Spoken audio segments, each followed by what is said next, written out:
Hey, what's up, guys? Just kind of more, less organized videos. They're just like various movies that I guess are lesser known, but are really, I think, really amazing.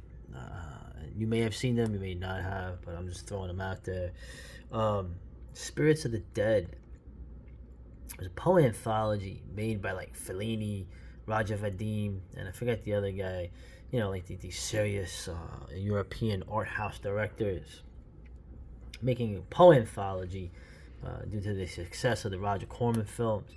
They actually showed Spirits of the Dead on the old WNYW. I remember watching it. I think it's probably the only time there was a Fellini film on, like, you know, the regular TV. I remember watching it and it was just bizarre. You know, the Jane Fonda and Peter Fonda segment. They had the William Wilson with Alain Delon right in the middle, and but the last one, and I remember years later, like I watched this, I was like, what the hell is going on? Years later, I remember it's like around Halloween in, like, I think 99 or 98 on PBS in New York. They showed Spirits of the Dead. They showed Marat Sade, and I think they showed the Texas Chainsaw Massacre and some documentary, like higher brow horror. But the Toby Dammit film, I mean, the other two parts of Spirits of the Dead, they're not really that great. I'm not a fond of the Fondas, and I don't remember the William Wilson one too much. But this Fellini one, and Fellini, I saw more Fellini films like in the '90s. I don't remember them as much. I guess I should. But this one I hadn't seen since that late '90s. I just watched it again, and oh man, truly frightening. Terence Stamp, of course, the great Terence Stamp, does talk about doing what an actor should do in his career.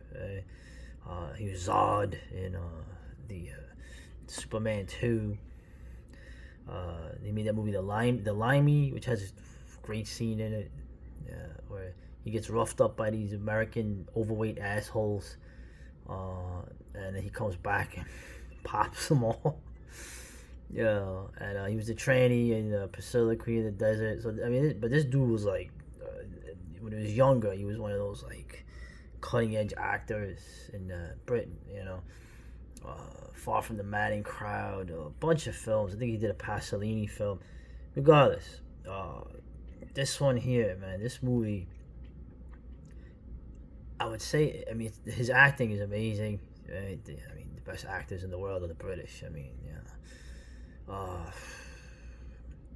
he is Poe. He's kind of, it's funny, he's sort of like when you see him, he reminds me of Sting, right? A little bit. Lestat, or some doomed goth, bleach blonde guy.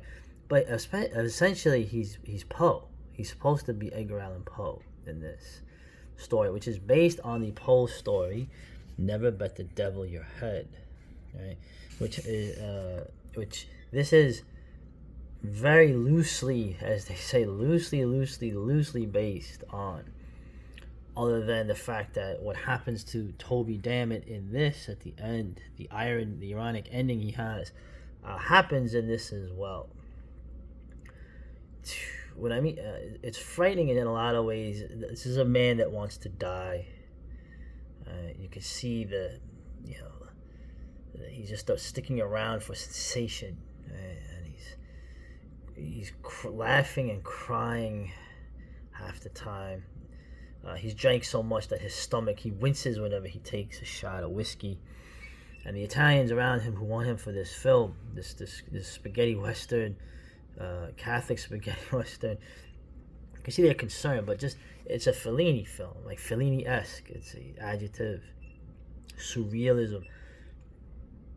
I'm only bringing up the horrific aspects of it. Is that if you look at especially the beginning of this, the airport scene, when he's driving through the streets of Rome, there's scenes where I'm not even sure if they're miniatures or if they actually shot them, for real. Okay, when you look at this, when you look at the chaos, when you look at the ugliness of it, the surrealism. I mean, there's people with like fake faces there, which you can't see too well. You're not sure if that's their face or not. What I'm trying to say is that everything, the way the women, they're so made up that, you know, like they almost look like they're drag queens. The chaos, the diversity at the airport, the chaos of the urban life. This poor bastard just wants to drive this Ferrari, which is what he's being paid for. It just reminds me of now. Right? It's like this is the world. I mean, you know, the world became what Fellini showed in this short film. Well, it's a film that was supposed to be part of an anthology, but it's so far ahead of the other two that they actually show it by itself. So the fact that this was on Channel 5, like an afternoon Big Apple movie, is hilarious. But man, Terence Stamp, what a job he does in this film. And just to go there, and with this, once again, this great resource. I actually have an interview with him. A brief one about Fellini, how he got the job, the decadent nature of my acting, right? And how he acted. I asked to be directed. I just particularly like the scene where he's being interviewed in the chaotic but very workmanlike studio where there's no audience. Everyone's a technician, right? They're not artists. And the woman is asking him, about the devil, right? And he's like, "Oh, I'm not Catholic, I'm English. So to me, the devil." And of course, in this case, he doesn't see that the devil is not like, bats and evil. The devil, in this case, the devil is a little creepy girl with a ball that keeps wanting to play with him. Anyway, I've given away enough. If you haven't seen it, you should check it out.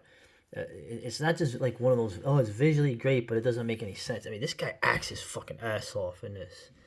So, anyway, enough. Spirits of the Dead, Toby Dammit, right? Terence Stamp. Check it out.